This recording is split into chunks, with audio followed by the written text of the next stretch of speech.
If you're looking for a great Catholic book, whether for yourself or to gift to somebody else, stick with me for the next couple minutes and I'll run you through 5 really great options that I think really summarize the Catholic faith. The first I'm going to start with is one of my all-time favorite books. It's Answers Not Promises by Mother Angelica.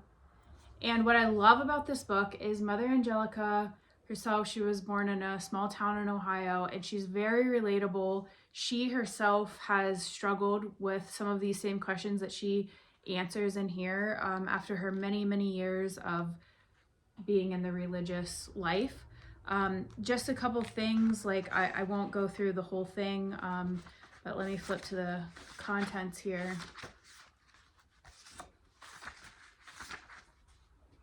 Some of the questions, I don't know if I can zoom in. It's framed as just a whole list of questions that people ask. So there's, why is it so hard to believe? What does God want with me? Why do we suffer? Why won't God answer my prayers?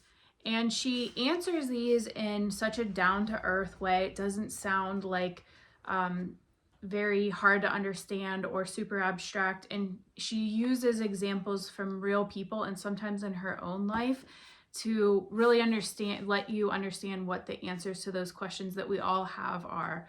So anybody who, even if maybe they're not Catholic but want to learn more about the Catholic faith, this is a great book because it explains it in such an easy to understand way. The next book, while I'm on the Mother Angelica train, I promise I only picked 2, but I could have picked a lot more. She wrote these mini book series, and this is one of them. It's called Mother Angelica on Suffering and Burnout. And why I picked this one is because suffering, burnout, pain, grief, those are all things that basically all humans have to deal with at some point in their lives, and it can be a real challenge when you have questions like, why do we suffer? How do I get through this suffering? What does this suffering mean? Is it my fault? Is it something that I did? And Mother Angelica, again, in her really elegant yet simple way, explains in plain language answers to these questions. She describes the healing power of suffering, how our suffering unites us to Christ. There's just a little bit, if you can see in the contents. She describes what happens when you experience spiritual dryness and you are not motivated to pray, or you don't feel joy in prayer life anymore and you feel distant from God, which inevitably happens at any time, but often when we're going through struggles and life's trials and tribulations. And she really lays out kind of the good that can come from suffering based on scripture, based on real catechism of the Catholic Church. So this is a good read anytime, but particularly if you or somebody you know is going through a tough time, this can be a really nice companion to have in some of those tougher times of life. Third is the book Why We're Catholic by Trent Horn. My dad actually gifted me this a couple years ago, and I'm really glad he did. This is another one that is written in a really easy to understand way, but it covers some really in-depth topics. So it's basically the root of the Catholic Church, why we believe what we believe, and it's all sort of rooted in scripture and rooted in fact and the catechism of the church. So it's not just this author's ideas, it's him putting together what evidence we actually have and why we believe what we believe. I find this is a great one if people kind of ask you questions about your faith and you find yourself thinking, I don't really actually even know the answer to that. I just kind of always believed it because like that's what we believe. If you've ever felt yourself in that situation, this is a great book to pick up. I'll just read through a couple chapters just so you can kind of get an idea. So part 1, it's divided into like themes.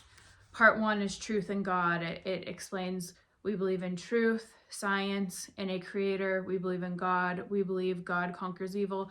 So he does go through and explain things like how science and creation, for example, actually go together and they're not polar opposites.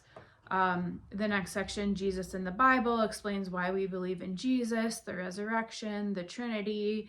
Part 3 is the church and sacraments. saints and sinners, morality and destiny.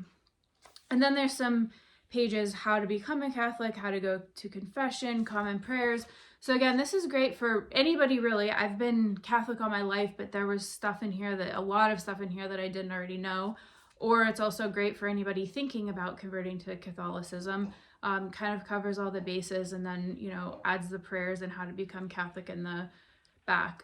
So again, this is written in a very plain, easy to understand way. And I personally love books like that when they're kind of have a spiritual element, because that can be really hard to understand or get a tangible grasp on. So that's number 3. Number 4, a cardiologist examines Jesus, the stunning science behind Eucharistic miracles, and it's written by Dr. Franco Serafini.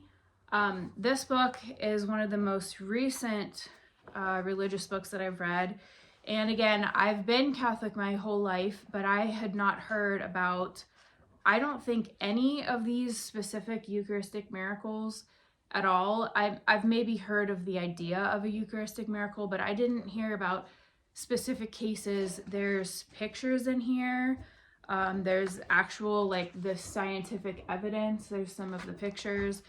And what I really think makes this book compelling is how well researched it is. There's an entire bibliography in the end. This is just page 1. The rest, all these pages are the bibliography at the end.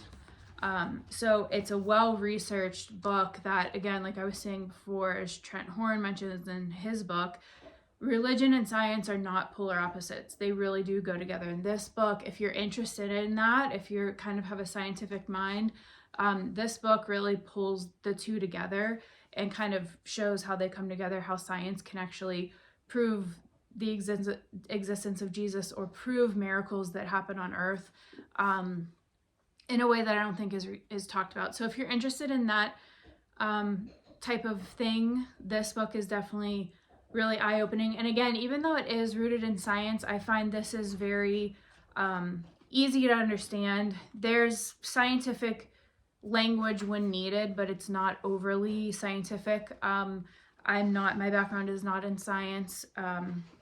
So I had no problem kind of following. And if you can see, there's footnotes here that describe, if you need more information on some of the scientific terms, they're described, but it doesn't go into full detail. You know enough to get the point that he's talking about. So this would be one, again, I mean, really for anyone. Like I said, my background isn't in science, but I could see this being a great gift for somebody who kind of has those questions about, well, I want to follow science, I believe science, but I'm also religious, or I have a spiritual pulling.